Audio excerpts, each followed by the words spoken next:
Olá a todos. Esse vídeo que eu começo a fazer agora, ele é um vídeo um tanto quanto diferente dos vídeos aqui no canal. Eh, os que me acompanham, que me conhecem, sabem da minha ligação sempre com causas ligadas a grupos mais vulneráveis, historicamente sempre procurando auxiliar e trazer até aqui no canal muito conteúdo sobre questão LGBT, questão do patriarcado, do feminismo, e também da questão, da discriminação racial. Eu queria trazer aqui um alerta, não chega a ser uma espécie de denúncia, aí fica a cargo de cada um que estiver assistindo esse vídeo, mas é especificamente no tocante ao programa Rio Sem LGBTfobia, uma situação que tem causado não só um transtorno, mas um receio muito grande por parte das pessoas que estão trabalhando no programa e das pessoas que passaram no processo seletivo, que elas seriam acomodadas no programa esse ano e foram até o momento preteridas. Então eu queria aqui traçar um panorama, explicar para quem não está sabendo o que aconteceu, como que se deu toda essa situação e quais são as visões jurídicas que nós podemos ter diante do tratamento que tem sido dado eh, ao programa. Mas esse é um vídeo que tenho o intuito de englobar a todas as pessoas, até aquelas que não, porventura, não conheçam o programa. Então, passando aqui nos slides, explicar um pouquinho do histórico de como esse programa ele passou de projeto a uma política de Estado. E isso foi um ganho muito grande obtido nesse ano. Então, o projeto foi criado em 2010, ele era o antigo Rio Sem Homofobia, e esse programa, ele se consolidou através de uma lei que impunha, né, exigia que essa política ela ficasse institucionalizada no estado do Rio de Janeiro, e que acabou sendo consolidada como a maior política de tratamento à população LGBT, nas Américas. Então, é um programa referência, é um programa que tem muitas pessoas que são atendidas por ele, que é basicamente o que acontece com as pessoas, nos centros de cidadania ao longo do estado. Elas são atendidas não são apenas em casos de homofobia, de transfobia, mas pessoas que sofreram algum outro tipo de violência, pessoas que pela condição, né, de ligação com a comunidade LGBT, pessoas que precisam fazer a retificação de nome e gênero, fazendo capacitação de servidor público, indo nos locais que normalmente as políticas não vão, para tratar de um tema tão relevante e tão importante. Então esse é um projeto que ele surge, ele se torna lei e, como lei, ele passa a ser obrigatório em todo o estado. E aí o objetivo, conforme eu coloquei aqui, era combater a violência e promover a cidadania LGBTI+. Para funcionar, essa lei ela exige, naturalmente, profissionais qualificados que atuassem de forma transparente e impessoal. E aí eu queria frisar nessas duas particularidades que estão explícitas na lei: a transparência e a impessoalidade. A impessoalidade em si ela é um daqueles princípios, né, norteadores da atividade administrativa do Estado. Ela está na nossa Constituição como um dos princípios, tanto a legalidade, a impessoalidade, a moralidade, a publicidade e a eficiência, são os princípios que guarnecem o tratamento do Estado, da administração pública para com os cidadãos, para com os contribuintes. E, naturalmente, quando você tem uma lei que impõe isso ao Estado, que torna isso uma política obrigatória dentro do Estado, você passa a ter requisitos para que isso funcione de acordo com os princípios da administração pública. Eu queria frisar bem essa questão. Só que aí, dando continuidade, houve agora, em todos os centros de cidadania, os contratos das pessoas que lá trabalhavam e que continuam trabalhando, eles iam se encerrar em junho. Então, no final do ano passado, 2025, houve o edital, edital simplificado, é esse PSS, que é o Processo Seletivo Simplificado número 2, que seria para a contratação de novo pessoal, que assumiria em julho de 26, por 2 anos, podendo ser estendido por um terceiro. Então houve uma seleção pública rigorosa em todo o estado, profissionais aprovados e convocados em maio de 26, a documentação admissional validada no sistema. E aí que vem um problema, que eu queria frisar bastante aqui. Muitas pessoas que passaram nesse processo seletivo, ou seja, que se disponibilizaram para trabalhar para o programa Rio Sem LGBTfobia, elas tiveram de abrir mão de contratos que elas tinham, porque quando a gente trabalha para um ente público, a gente não pode ter mais de um vínculo a depender do processo seletivo. É uma praxe da administração, para exatamente impedir aqueles cargos fantasma que nós vemos muito na mídia, de pessoas que servem a um tipo de ente público e, ao mesmo tempo, estão servindo a outro ente. Tanto que, quando a gente verifica, por exemplo, o médico, o professor, ele tem uma limitação de matrículas que ele pode ter, e nenhuma delas podendo atrapalhar a carga horária. Porque o fato de poder ter mais de uma matrícula, e no caso uma limitação de duas, não pode atrapalhar a carga horária e fazer, na prática, a ocorrência de um emprego fantasma. Então, as pessoas que foram convocadas e que tinham algum tipo de emprego público, elas abriram mão desses empregos porque era uma determinação do edital e sem a qual elas não poderiam ser convocadas. E aí entra a grande celeuma, porque em 17/6 esses contratos eles foram travados por falta de repasse financeiro. Eu estou gravando isso agora dia 20/8, a justificativa continua sendo a mesma, mas eu vou apresentar os problemas, aos poucos, para conseguir dar um panorama. Vai ser um vídeo relativamente curto em comparação aos que eu costumo fazer aqui no canal. Mas assim, no dia 3/7, houve uma resolução que liberou mais de 3 milhões para o programa, que é importante frisar, as pessoas que trabalhavam nos centros de cidadania, elas já estavam sem receber há 3 meses.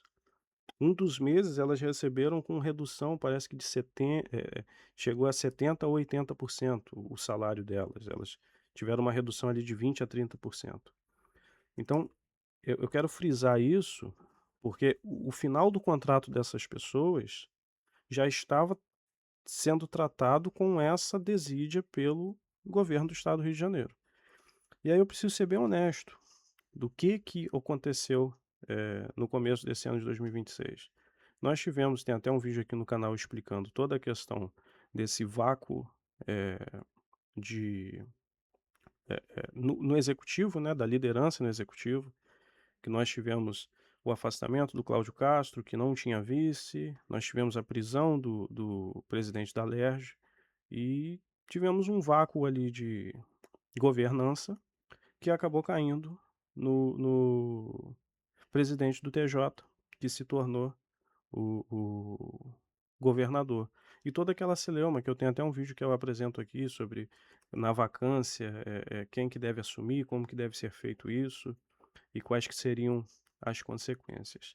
Então, a impressão que se passa é que toda essa questão de travar o programa, ela vem muito motivada por esse vácuo de governança. Não se sabe se quem é responsável pelo programa ou pela pasta, se sabe o que está acontecendo. Mas o fato é que, antes do contrato dessas pessoas acabar, já estava tendo problema financeiro. E uma coisa que é importante frisar: toda vez que a gente tem um processo seletivo, um edital, é tal qual uma lei que quer ampliar algum tipo de imposto. Você não consegue fazer um processo seletivo, você não consegue gerar um, um, um aumento tributário, ou você não consegue trazer algum programa que você queira efetuar, sem você dar a destinação orçamentária, da onde que vai vir o orçamento para isso. No caso tributário, a gente precisa sempre ficar atento quando cria um tipo tributário, se esse tipo já não pertence a outro tipo.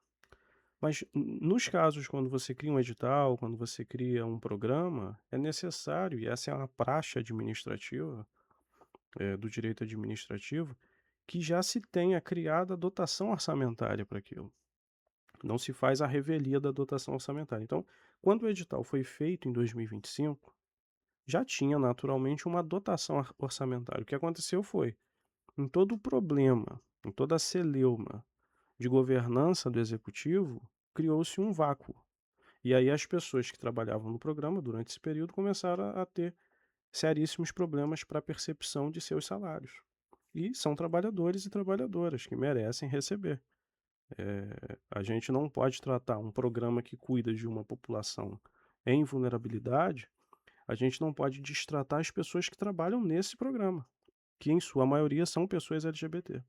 Porque se assim nós o fizermos, nós estaremos agindo na contramão do que entende ser o próprio programa.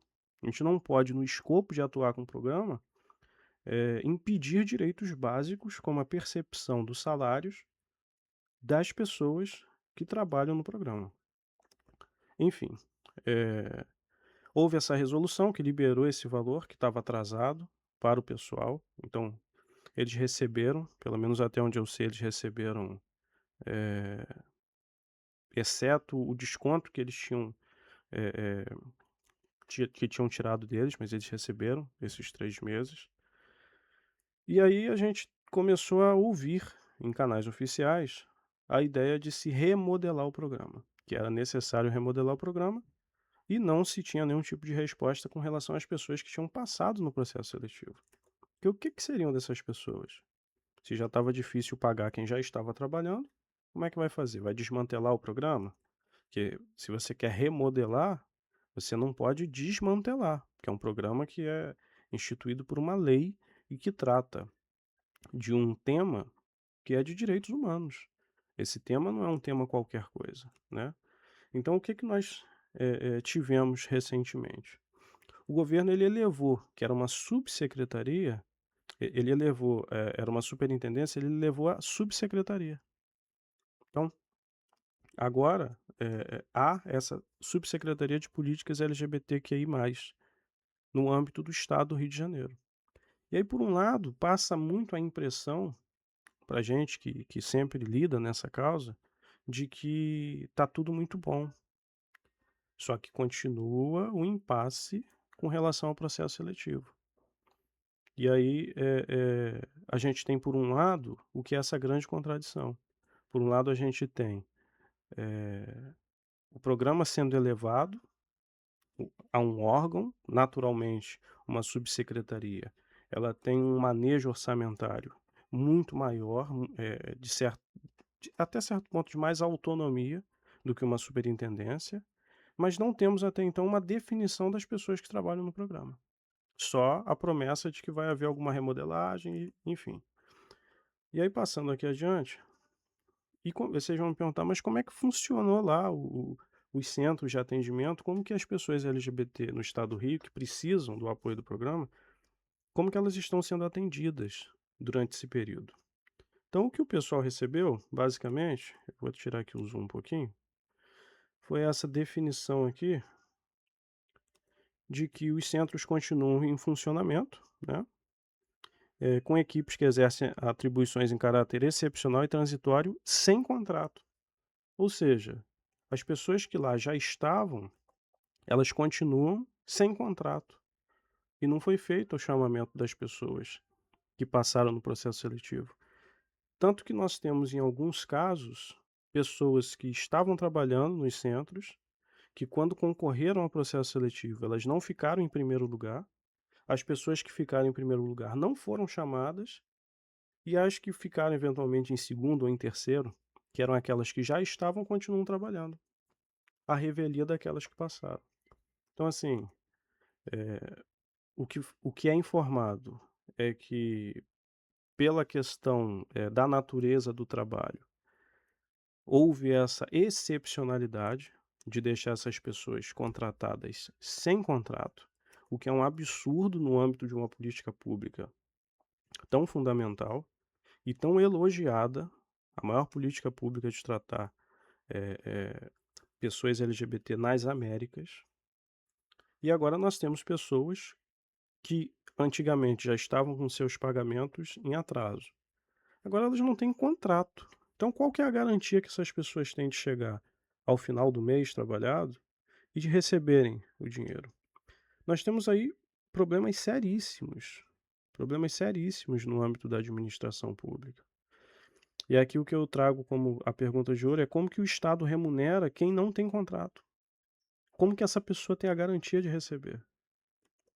Qual é o caráter de impessoalidade que existe nisso? Se você tem um processo seletivo,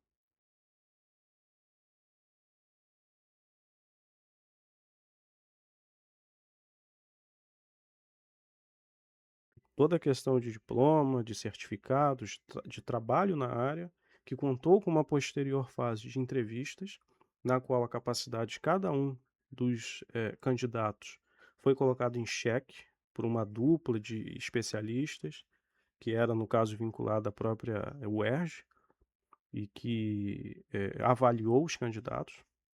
Ou seja, nós temos pessoas que passaram no processo seletivo, muitas delas que já estavam também nos centros de cidadania, mas pessoas que foram legitimadas para ali estarem durante os 2 anos, tal qual o processo seletivo rezava, 2 anos de atuação perante esses centros. E, claro, perante o aparato do programa, até pela necessidade dele, pela fundamental importância que tem um programa desse. E essas pessoas elas foram convocadas, muitas delas abriram mão de contratos que tinham, ou seja, ficaram sem os seus ganha-pão, o ganha-pão de cada um deixou de ter, pelo menos daquelas que não integravam ainda o programa, e agora o Estado não dá nenhum tipo de resposta. A resposta que o Estado passa é que há equipes lá em caráter excepcional e transitório sem contrato. Isso aqui é um absurdo do ponto de vista jurídico, porque perceba o seguinte: nós temos a administração pública fazendo o edital do processo seletivo e para isso você precisa ter uma dotação orçamentária. A posteriori, nós temos um imbróglio, uma questão de vácuo de governança, ou seja, uma questão que é causada pelo próprio governo.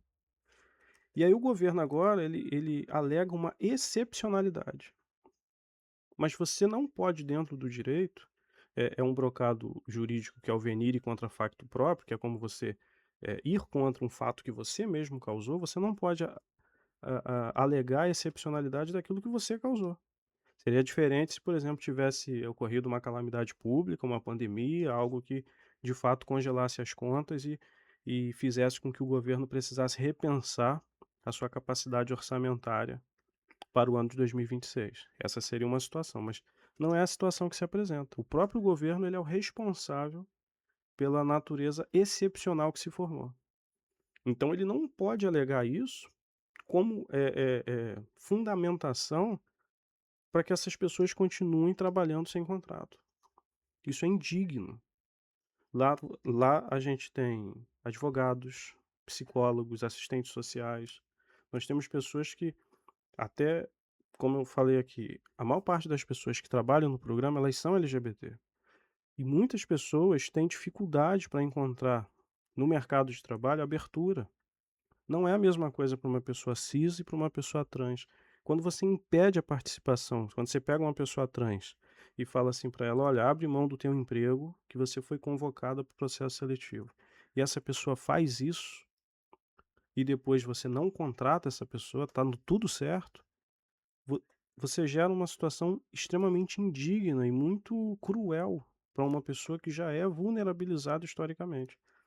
Então, o intuito do vídeo é lançar um alerta exatamente diante de uma situação que a excepcionalidade se dá no tratamento que as pessoas estão tendo.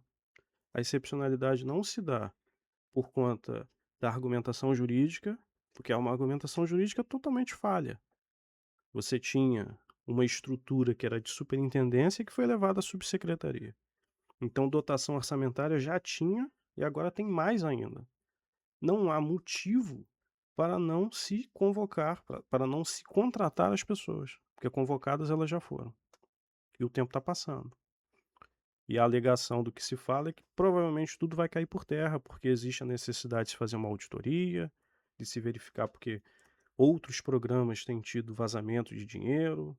A grande questão aí é um ponto que eu queria deixar bem salientado aqui. Auditoria, né, a transparência, é importante que com as contas públicas a gente tenha cuidado. O dinheiro do contribuinte, ele não é um dinheiro jogado no lixo. E principalmente em causas que já são tão vulnerabilizadas, é importante que você ande muito certinho, com o máximo de transparência possível. É aquela ideia de que a mulher de César não basta ser honesta, ela precisa parecer honesta. Então, aqui não se trata de uma questão de ser contra auditorias ou investigações. Mas as pessoas que foram contratadas, que foram convocadas, que passaram pelo processo seletivo, o que elas fizeram de errado? Qual é a participação delas nesse questionamento da licitude do programa? Porque se há um questionamento, certamente não é das pessoas que trabalham no programa. Certamente não é. Esse problema não é das pessoas que passaram por um processo extremamente transparente, legítimo, de validação e verificação de suas capacidades, de suas competências e de suas aptidões de estarem servindo a um programa. De cumprimento exatamente dos princípios constitucionais da administração pública, principalmente aí no tocante à moralidade e à impessoalidade. E aí quando a gente abre mão disso para manter pessoas sem contrato, isso é um absurdo. Isso que é imoral. Isso que não agrega aos princípios constitucionais. Então, assim, como eu coloquei aqui, a precarização absoluta financiada com dinheiro público, que essas pessoas não sabem se vão receber. Elas trabalham e ficam na esperança de terem a, a, a liberação do dinheiro, que se você tem contrato, pelo menos você tem como cobrar de uma forma diferente. Se essas pessoas ficarem sem receber, quanto tempo elas vão conseguir a percepção do valor que elas tinham? E com base em quê? Qual é o aparato jurídico que vai as guarnecer? Se elas se adoentarem, se elas tiverem algum tipo de problema sério de saúde enquanto estão trabalhando para o Estado. E aí, só para concluir, só para reforçar aqui a ideia da preterição, existe tema no STF falando do direito de ser chamado, né, de se contratar, que é um direito líquido e certo. Se o serviço ele continua rodando, a vaga existente e a necessidade, elas são reais, e manter pessoas informais na vaga para um programa tão sério, isso é que é violação da Constituição. Então, assim, eu não sei de verdade qual que é o intuito, se existe algum intuito eleitoreiro por trás disso. Eu sei que, assim, eu como um advogado que sempre procuro estar do lado dessas causas, eu acho muito estranho quando a gente percebe alguns comentários em redes sociais de pessoas querendo falar: olha, o que que vai acontecer? O que está acontecendo? Em perfis de pessoas que comandam esses programas e esses comentários eles serem eh, bloqueados ou ocultados. Então, passa uma impressão que não corresponde ao que a gente quer ver de eficiência, de moralidade e de legalidade. Então aqui fica é, um vídeo que é uma forma de o vídeo não tem como derrubar. Os comentários que são feitos nos perfis, esses sim, tem como serem derrubados. Mas é um vídeo que serve de alerta. Eu acho que é importante a população LGBT estar junta nessa situação e também aquelas pessoas que estão trabalhando nesses centros, porque pode passar a impressão que muitas não querem se envolver porque querem garantir os seus empregos temporários, mas daqui a pouco elas não vão ter mais esses empregos. E aí a luta vai ser de toda uma comunidade. Então é de se recorrer aos órgãos responsáveis para que se investigue quem está por trás dessa preterição, quem que está por trás dessa falta de resposta, porque nós já estamos em 20 de agosto, essas pessoas elas já eram para ter entrado em julho no programa, e desde o começo de julho, quem continua trabalhando está trabalhando sem contrato, e as autoridades responsáveis elas precisam, de fato, perquirir quem tem interesse de que a coisa não continue observando os princípios constitucionais, que são os princípios que devem nortear qualquer tipo de atuação da administração pública. Porque o dinheiro do contribuinte, ele precisa ter uma destinação eficaz, ele precisa estar relacionado a uma atuação específica. Ele não é um dinheiro que pode ir para qualquer lugar. E dentro de todo um escopo da administração pública, por mais que um processo seletivo ele não seja tão seguro quanto um concurso, ele é muito mais seguro do que uma contratação de livre nomeação e de livre exoneração, que a gente sabe muitas vezes como funciona nos órgãos de contratações com valores extremamente elevados e que não há controle. Então, a quem interessa a preterição dessas pessoas? A quem interessa congelar? Porque se quer remodelar o programa, como muitos falam, tirar da UERJ, perfeito. Vai manter atrelado a outra instituição, mas a quem interessa a preterição das pessoas? Um programa que cuida de população LGBT, ele não pode preterir as pessoas convocadas, que em sua maioria são pessoas LGBT. E aí eu queria aqui deixar de dica, né, para você que eventualmente tiver alguma reclamação com relação a, a essa preterição e quiser fazer algum tipo de denúncia, porque eu, como advogado, eu já tentei fazer contato com as pessoas que comandam para tentar ter uma resposta delas. E não há resposta, não há resposta por Instagram, não há resposta por e-mail. É como se houvesse um acordo de não responder. O que torna a situação ainda mais grave, porque minimamente para quem se dispõe a participar e atuar numa causa tão nobre, eu acho que é importante que as pessoas que comandam o programa, que elas tenham a sensatez adequada e o respeito adequado por aquelas que se dispuseram e por aquelas que abriram mão de seus empregos para para estarem à disposição do programa e que agora estão a ver navios.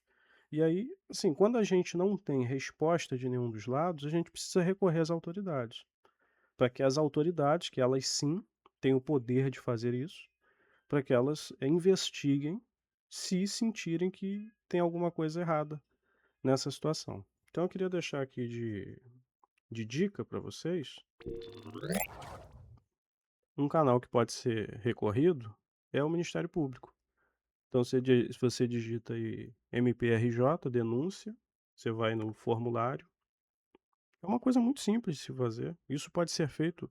Eu estou falando aqui com relação, se você sentir necessidade de fazer isso com relação a essa causa, que eu não estou aqui para instigar ninguém a fazer nada. O meu intuito é tornar esse vídeo como um alerta, que essas pessoas não estão tendo resposta. E essas pessoas não só não estão tendo resposta, como seus comentários estão sendo ocultados. Ou seja, está ocorrendo uma mordaça em cima das pessoas que corretamente passaram no processo seletivo, foram convocadas e até o presente momento não têm resposta. Não têm respostas e estão sendo amordaçadas. Porque isso não é uma atitude correta de nenhum gestor público dentro de um ambiente democrático de direito. Então, quem quiser, isso para qualquer coisa. Você sente que, pô, o seu prefeito tá tendo uma atitude que não está sendo correta. Tem um determinado parlamentar, o que você sentir que deva denunciar, você pode muito bem vir aqui nessa página. Tem várias questões nessa página que são usadas por nós advogados, denúncias da Maria da Penha. É uma página que todo cidadão deveria conhecer e saber usar mais adequadamente, porque o nosso exercício de cidadania também está atrelado à nossa capacidade de gerenciar o que acontece e de denunciar, eventualmente, aquilo que a gente acha que está errado. Se está errado ou se não está errado, os órgãos responsáveis é que vão cuidar dessa posterior análise e, eventualmente, algum tipo de ação que eles julgarem necessária. Mas aqui você pode, tem várias questões aqui, sugestão, aqui no caso seria denúncia, e aí tem várias áreas aqui que vocês podem denunciar, né? Num caso desse, a gente pode falar patrimônio público e cidadania, ou não classificar. E aí aqui você vai preencher, vai fazer a comunicação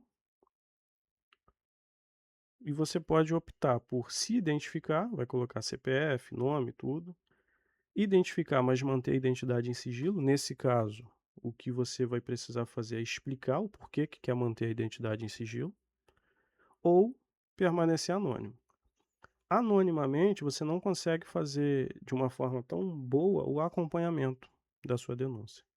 Então, aí a depender da pessoa, isso eu estou dizendo, não é só nessa situação. Eu não estou instigando aqui pessoas a fazerem isso, mas aquelas que se sentirem confortáveis e quiserem uma resposta, então que busquem os órgãos responsáveis, já que da administração não tem nenhum tipo de retorno. E aí aqui só é importante frisar uma coisa: qualquer denúncia que for feita, o e-mail você vai receber um link de confirmação, porque nesse link você confirma que você quer dar continuidade à sua denúncia. Se você só fizer e não verificar o link, a sua denúncia não vai adiante. E aí depois você recebe um e-mail com uma numeração e uma senha, que aí você vai usar essas 2 para fazer o acompanhamento da sua denúncia. Isso aqui serve para qualquer situação.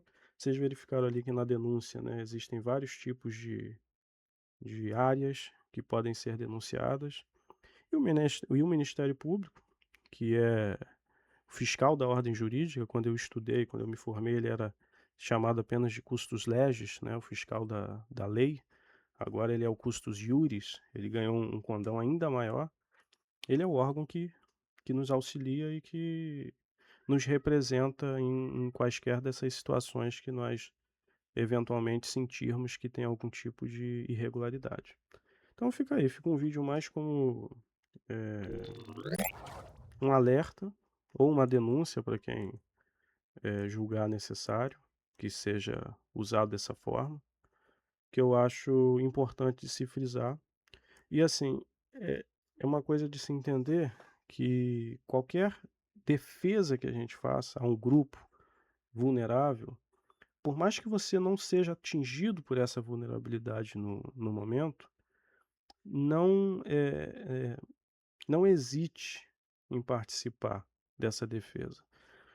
Porque quando eu tenho um grupo que está sendo vulnerabilizado e eu não estou sendo, amanhã pode ser eu. Eu acho que é quase como um corolário da nossa cidadania, da nossa capacidade de estar em sociedade, de viver bem, que a gente participe dos projetos, das análises e que faça a defesa necessária e denuncie quando sentir que tem alguma coisa equivocada.